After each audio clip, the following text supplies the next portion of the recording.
Let me set the record straight for like the 5 people that sit through this shit post of a video. The Spectacular Spider-Man to me is the definitive adaptation of the Peter Parker mythos. Grew up with Tobey, hated Andrew at the time, loved Holland at that time, but looking back he's sort of a mixed bag for me. These days I see the value and the strengths of each iteration of the character despite their shortcomings and negative things that I would say. I love each of them.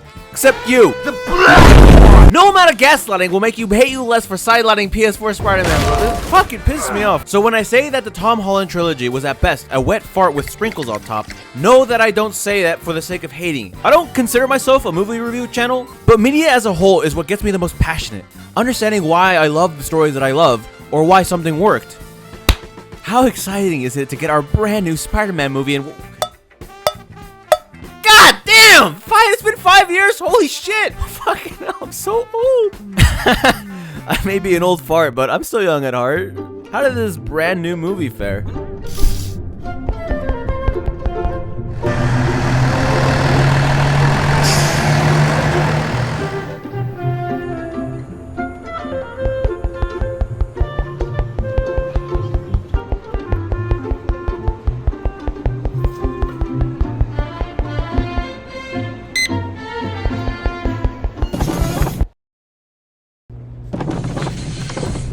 It was fun.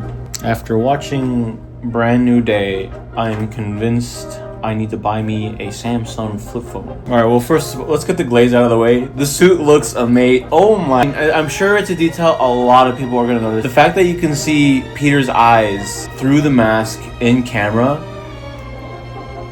Like, if I had to give like a very brief description of my takeaway of this movie, where it ranks amongst the other Spider-Man, Tobey's trilogy is a nice house, Andrew's is a small shack, and then you have Tom's here, who also has a nice house, but there are problems with the foundation. I still think they handled Aunt May a bit weird. She goes from being a concerned aunt to, yeah, my nephew is Spider-Man. There was a flip of a switch with MJ as well. First it was Liz. Literally in between movies is like, oh, so I suddenly have a crush on MJ. Why?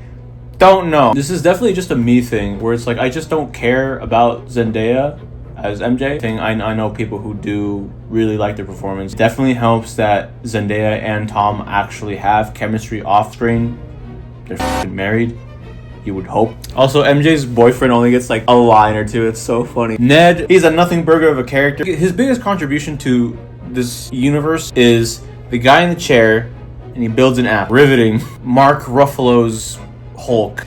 We went from uncontrollable raging monster to, oh, I'm good now. I can control it. Isn't it funny? Mark Ruffalo funny. And then something fucking happened in She-Hulk, and then we're back to here. We're going backwards in terms of character growth. Yeah, like I said, the glaze for this movie will be unmatched.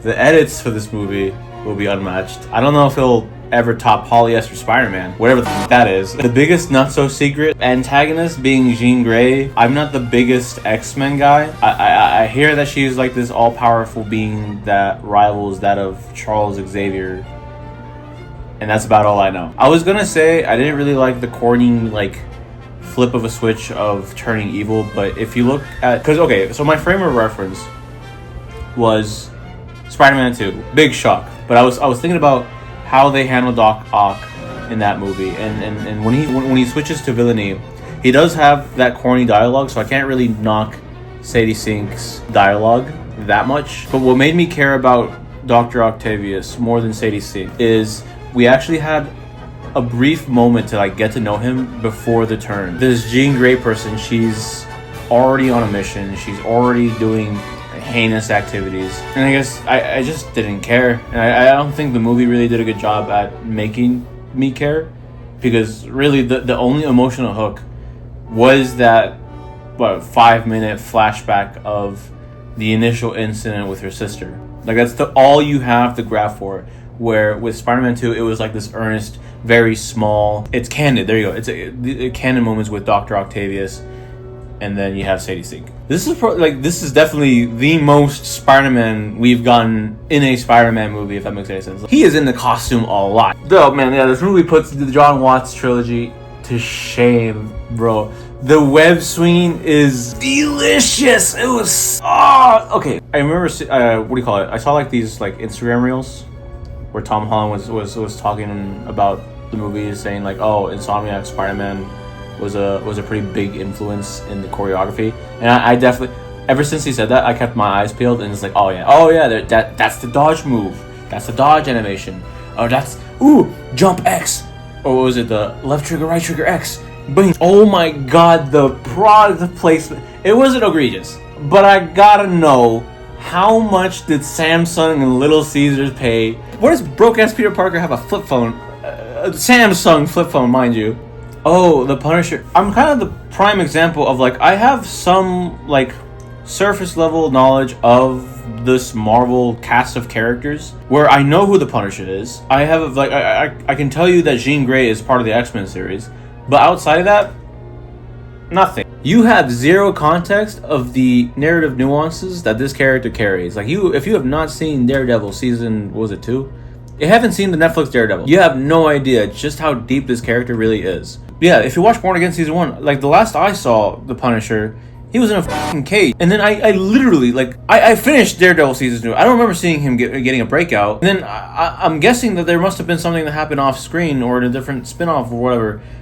But he's out and about. This is my fault, I guess. This is late stage Marvel Cinematic Universe where it's like there's this sort of unfair expectation that it's one whole cohesive story all shared in the same universe. So when you watch something like Daredevil season 1, you see that Hell's Kitchen is going haywire. It's in New York. You can't help but wonder, what the fuck is Spider-Man doing?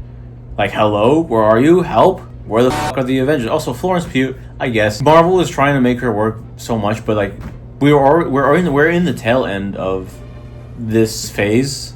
Marvel's handling of these characters have been atrocious. If you're remotely anything invested into the Marvel critique genre of YouTube, you would know that these movies have been wet farts at best. And I guess that's my favorite saying, because I noticed I say wet farts a lot. Oh yeah, No Man's Spider. I think the Marvel Cinematic Universe still has legs, and give it like 5-10 years. Why the fuck is he in space? I'm surprised there's more backlash for it than I initially thought there would be. Criticisms aside, we'll see how this movie ages. Hopefully people start to realize that it's not as great as people are making it out to be. Is it fun? Absolutely. As a Spider-Man fan, I had fun. But you know, when you start thinking a little too hard about this movie, it sort of falls apart. Yeah, I'm very late to this fic. I don't think I can say anything unique or particularly interesting about this movie that hasn't already been said. But if you made it through the end of this video, I really do appreciate it. It means a lot that there's something of value here that you find interesting, and I don't know, we'll see if I can keep going with this train. Sony's never gonna give Spider-Man back. Never in a million years. He makes way too much money. Well, what are your guys' thoughts? Let me know in the comment section below, and I'll see you in the next video. Oh boy, I've always wanted to say that I'm one step closer to being a real YouTuber. Yippee!